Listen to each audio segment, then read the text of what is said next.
President Biden will make history this weekend by becoming the first American president to visit the Amazon rainforest. He'll get a firsthand look at how some are working to preserve one of the Earth's most critical ecosystems.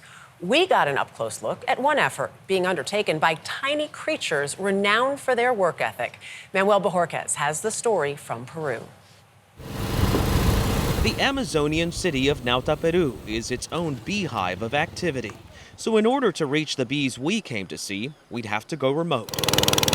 A 45-minute boat ride along the sprawling Marañón River, accompanied by a group of scientists. Yo soy Manuel, mucho gusto. To a community where we were warmly greeted by this indigenous Cucama family, complete with a traditional face painting using achote seeds as a welcome. It's here that chemical biologist Rosa Vasquez Espinosa explained what we were about to see. These bees are native from the Amazon, and they are the most efficient pollinators for native flora. And so we need them if we're talking about regenerating the Amazon. These tropical bees are smaller than your typical honeybee, with another big difference. They don't sting, but they are disappearing.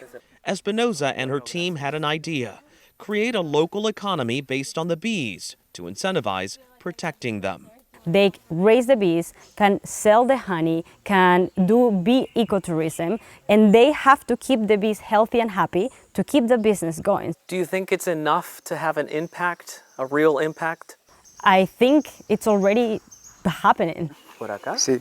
Take Heriberto Vela and his family. They now have dozens of beehives located on their property. So this very top layer is where they make the honey. And that's the honey. Wow. Look at that. It's runnier, even citrusy compared to traditional honey. You can feel them walking around, licking the honey right off your finger.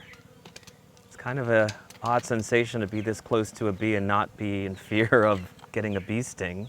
But these little critters are very important for this ecosystem here. Which is why Vela won't turn to work that would involve cutting trees down. You're trying to protect this type of forest, este tipo de selva, porque es necesario para las abejas. It's necessary for them to live. But those who live here say finding wild hives is getting harder. There are some communities that used to walk 10 minutes, 20 minutes into the rainforest and were able to find native bees. Now it takes sometimes even hours, multiple hours, to even find one wild beehive. They wanted us to see for ourselves. So we hiked through the thick Amazon jungle, over creeks, or sometimes in them. And with no other major spills, it took about an hour to reach a point where they heard a faint buzzing. You could hear just a faint buzz. Very faint buzz. If you notice, it's almost impossible to see it if you're just visually looking for it. These bees had built their hive inside a slit in this tree. But you can see if that's the home they choose, that if you knock that tree down, their home is gone. Yeah, right away. It takes them months, 3, 4, even more months to build the beehive in the first place.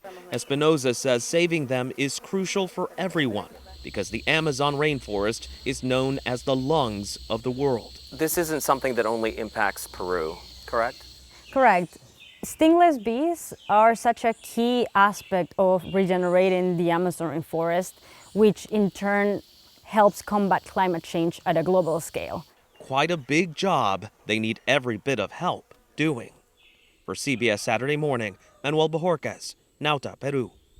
Bees are essential. 35% of our crops are populated by bees and 3/4 of our flowering plants. So, I mean, you can't override how important they are. Right, and we say this so many times when we do stories like this, but it's the interconnectivity of the ecosystems that when you start there and fall from there, the problems that you end up with, the domino effect of all We that. want solutions to these problems. We hope we get them.